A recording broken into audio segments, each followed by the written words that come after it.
Hey yo everyone, Andrew here, bringing you another video review, and today we're going to be doing my comic load for the week. But before we actually talk about my comic books, let's do a couple updates for the channel. Real quickly, I posted a poll over on Twitter for you guys to determine who was going to be my next Getting to Know DC character video. I did first a poll to determine the theme, right? I gave you, we want to do a team theme, so you can either do a member of the Justice League, member of the Trinity, or a member of the Teen Titans. And you guys overwhelmingly voted for the Teen Titans, which I'm not surprised by. The Teen Titans are amazing. Big fan favorite. And then I gave you guys a bunch of members, and you guys selected Raven. So Raven is going to be the next member I'm going to be posting a video on. I'm going to do the video tomorrow, which for me is going to be Sunday, although that's probably when this video is going to be posted, and then I'll probably have it up sometime this week coming up. So really looking forward to that. I love the Getting to Know DC character series, and Raven's a really special character for me, and I think for a lot of people, especially if you're a big, huge Teen Titans fan like I am. But she's also a character that maybe people might have some trouble getting into, so I really look forward to tackling her for you guys. So that is the first update. Second update is for all of you guys asking for a timeline. I know I've been getting a couple emails as well as a couple comments out there. I am compiling my next Batman timeline. It's going to be a multi-part series. I'm looking to post that on July, but I need to refresh you guys and remind you guys as a Patreon only thing. So if you want to get that video, just hop over to patreon.com. And it will be posted on there. It will be most likely posted in July. And I'm going to spend multiple videos kind of talking about the continuity, the lore, how the reboots, retcons, and revamps have affected Batman and his timeline, exactly how I think everything plays out. And like Garrick in Star Trek DS9, nothing is as it seems. So the timeline might have multiple answers and multiple versions, but I really have been digging deep on that. And again, that's a Patreon exclusive thing, so if you want to hop over there and if you want to support me, you will have access to my timeline videos. So I'm really building up Batman again, and with that said, I will also say on Patreon, if you want to go on there, we also have our first in my series of comic book movie reviews I'm doing with my wife, Mrs. Cutter, Batman Ninja. We did a nice in-depth review about Batman Ninja, our feelings on the animated film, and overall if we thought it was good or not. We are going to be doing a review of every film we can. We're going to hit a lot of the live action, and we'll hit the animated as they come. She's more of a live action fan than anything. I can take or leave either one, live action or animated, but if you want to see our Batman Ninja review, those are for the Patreon supporters. Just hop over there. That'll also be on there. And as always, thank you to all our $5 backers, Paul, the Gay Comic Book Geek, Sammy Coppola of the Bat Brand, and finally Connor Mogan of OKayFabe. All the links for them are down below, and thank you for everyone that has supported me on Patreon. Because of your support, I've been able to fill up some of my gaps for my Batman collection. As I transition over to individual issues, I stopped collecting trades on a mass level, but now with the support that you guys have been giving me, I've been able to fill up the spots, and then, of course, as a thank you, I'm able to do the Batman timeline video. So thank you very much for the support for everyone. But with that said, just a couple quick updates I want to throw out to you guys. Let's talk about comic books, and let's talk about my comic load. I was able to read through most of it. The only thing I couldn't really get through is Injustice, the Superman special, and finally Mighty Morphin Power Rangers. Mostly because Power Rangers, I'm behind a couple issues. I have the issues, I just need to sit down and actually read them. I posted a nice meme on Instagram, and it is basically my life. It shows the picture of the guy walking with his girlfriend, you know, looking behind him and seeing that other girl, and usually people put a little thing next to it. The guy says me, and the girl he's walking with, it says last week's comics I didn't finish reading, and the hot chick he's walking by says this week's comics that are new. So that's basically me, right? I still need to catch up on last week's comics, but that's neither here nor there. Let's talk comics, and let's start where we always start, with a little bit of Batman in our life, with Batman issue number 47. Oh, poor Booster Gold getting punched in the face by Batman. We also have the variant issue here, which is pretty sweet. And we're getting closer to the wedding. I'm really looking forward to this wedding, and this story arc, I've been very critical of it, right? Because I don't think it's been the strongest that Tom King has done. But it's finally coming to a close. It's only 3-issue story arc, and basically Booster is to set things right. But he's been captured by the Booster Gold Flashpoint kind of Batman, I want to say. He's been captured by Bruce Wayne, who just witnessed everyone in his life get murdered, and he wants to kill, well, everyone, and he wants to save his family. Booster kind of helps him out, but by doing so tries to trick him, and ultimately it's a showdown to kind of save the timeline, for lack of a better term. Good, bad, whether or not you should get it. Good, I really like how they resolve things. Obviously, with Skeets being broken and with them having to reset the timeline, it was really nice. And Booster's Gold speech at the end was really fun, as well as Tony Daniels' art is gorgeous as always. Bad, and this is going to be talking about the arc as a whole. I've been very critical of this story arc for Tom King for a few reasons. One is because I've been in love with Tom King and his stuff on Batman for a while now. It's been freaking amazing. And two, I feel as though this Booster Gold is kind of an idiot. Again, Booster's a little loth and he can be a little impulsive sometimes, but he would never intentionally break the timeline nowadays. Maybe like Booster back in the early 2000s or earlier, but since he's been with Rip Hunter and kind of saving the universe and the timeline, like he understands that you just don't do something like he did. And he did. Save the Bruce Wayne's parents and screw up the timeline. It just seems kind of off, right? So I really didn't care for Booster Gold's portrayal during the story arc, as well as I don't know what we actually learned from this story. In saying that, of the 3 issues, this is probably the cleanest and the best. In the story arc, while very faulty, it's not a bad story arc. It's a okay story arc. I give it 3 out of 5 stars if I had to say anything. And I do recommend picking this up. But I am happy that we're moving on and we're getting into bigger and better things with Batman. Batwoman issue number 15. Oh boy, the fall of Kat Kane. I mean, poor girl. Basically, her sister Alice is on the loose, and this virus, the Bat virus, is going through Gotham. And she's doing everything and anything she can to stop her sister, but it just seems like time is running out more and more. And of course, that means someone else is going to get involved. And I think we all know who that someone else is going to be.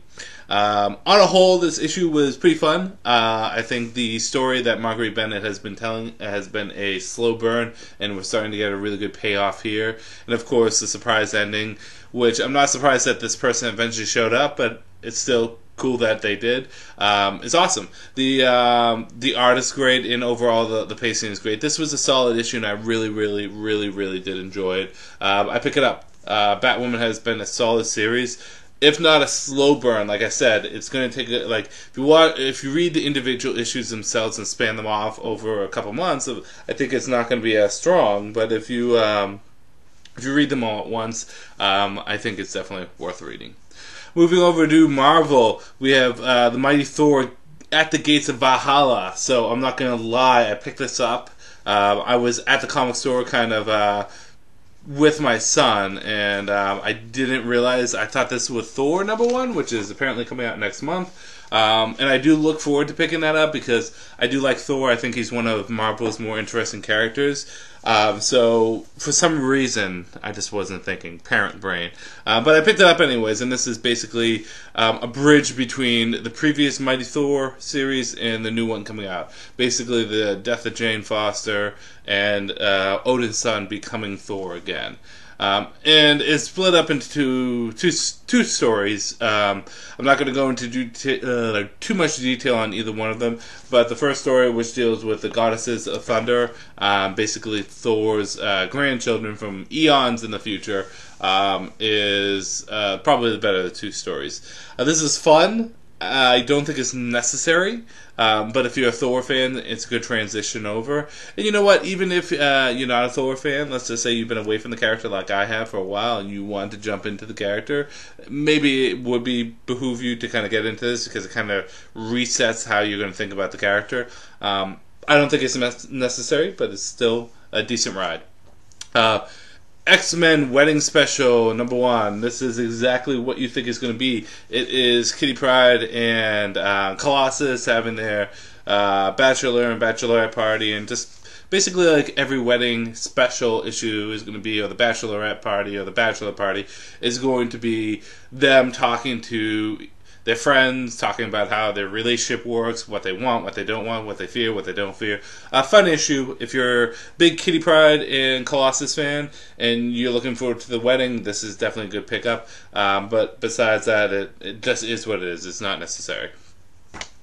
Damage #5. Damage has been one of the stronger titles of the DC Metal series that has come out. It is the most blatant ripoff of them all, though, right? If Sideways is kind of like Spider-Man, if the Terrifics is kind of like the Fantastic Four, if Silencer is kind of like Punisher, if Curse of Brimstone is kind of like the Ghost Rider, this is 100% wants to be the Hulk.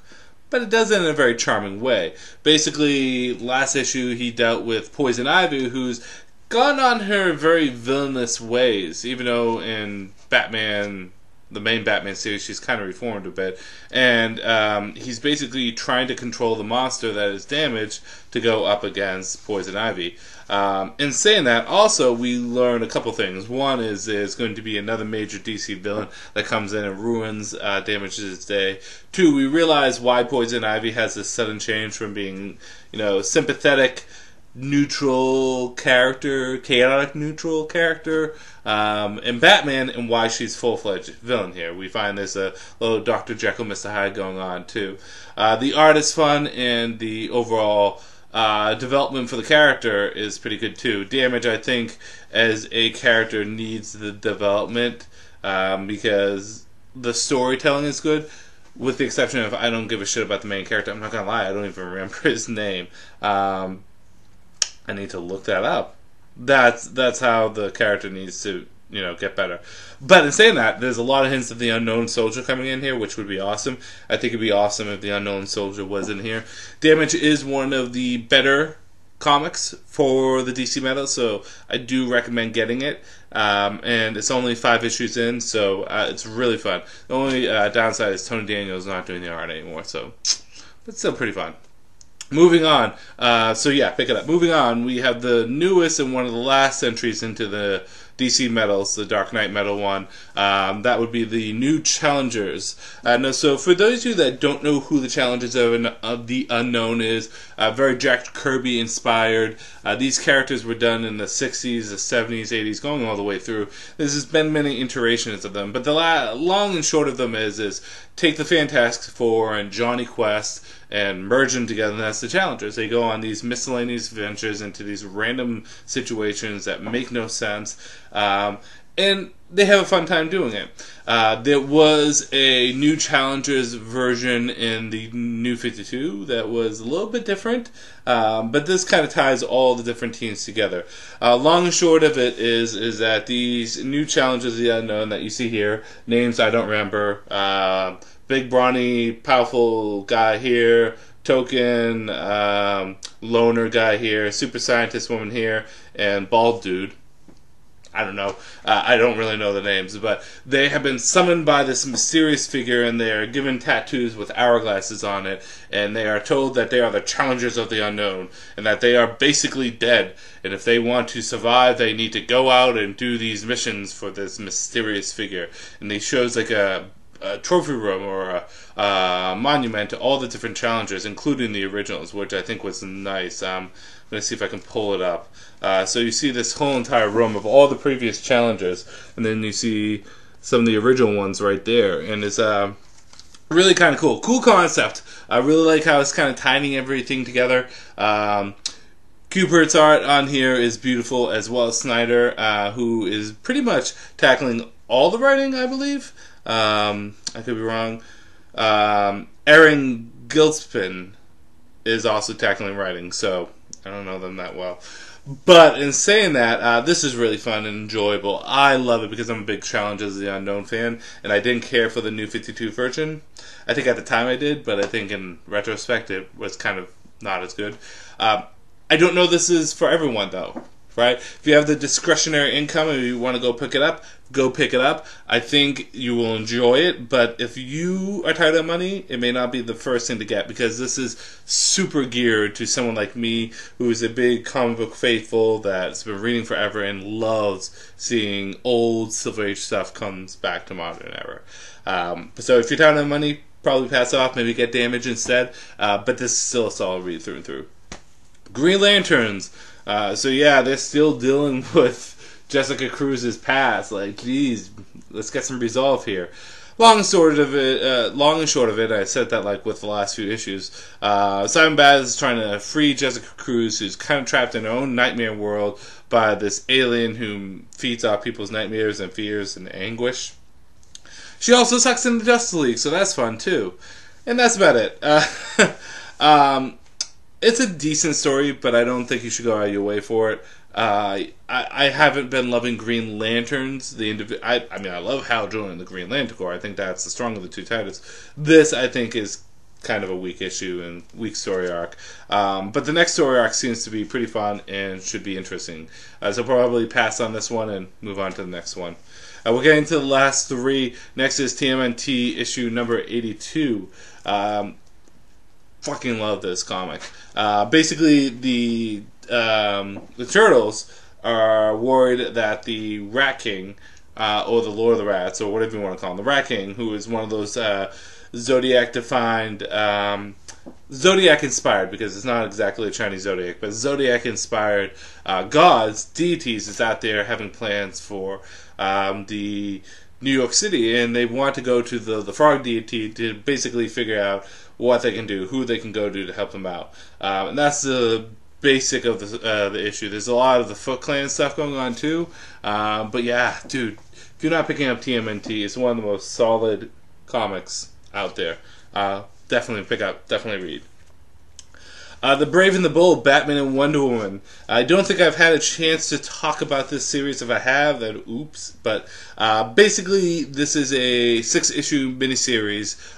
This is issue number 4, where Batman and Batman and Wonder Woman team up together to take on Celtic mythology, for lack of a better, I would say Celtic mythology. And basically, they have to deal with the murder of a king and how it affects this world and how that world is going to affect us. It's not very action-based, but it is very intriguing with its mythology and world building. And it's all done by Liam Sharp. And while I wish there was a little bit more action in this book for the past few issues in this one, this is still a really good read. And I think Batman and Catwoman. Batman and Wonder Woman working together in this has been really fun through and through.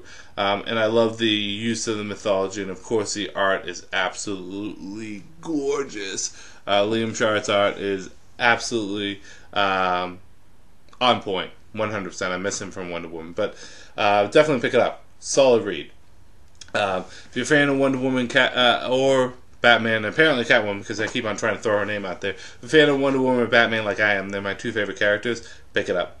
And finally, rounding things off, Justice League No Justice issue number 2. This is the second part to the 4-issue miniseries. And the good thing is we kind of figure out exactly what happened to Aquaman, because where the hell was he? Well, we see. But basically, they are finally starting to work together as their individual teams and finding the quirks, the ins, the outs, the ups and downs about all the teams and whatnot. I'm not going to reveal too much about the actual story itself, but a lot of action, a lot of adventure, and a lot of fun. And I'm just going to jump into this. While there was a lot of good comics out this week, this is definitely my pick of the week. No Justice, issue number 2, is far superior to issue number 1, and issue number 1 was really fun. I think this is a good rebirth, no pun intended, but kind of a new direction and a great new direction for the Justice League title, because the Rebirth title hasn't been that good, and I think this is kind of a nice reset and going into the right direction with it. Still wish my boy Hal was there, but I mean, can't have everything. So, in saying that, definitely my pick of the week. And this week was a pretty solid week for comics. Not a big week, though.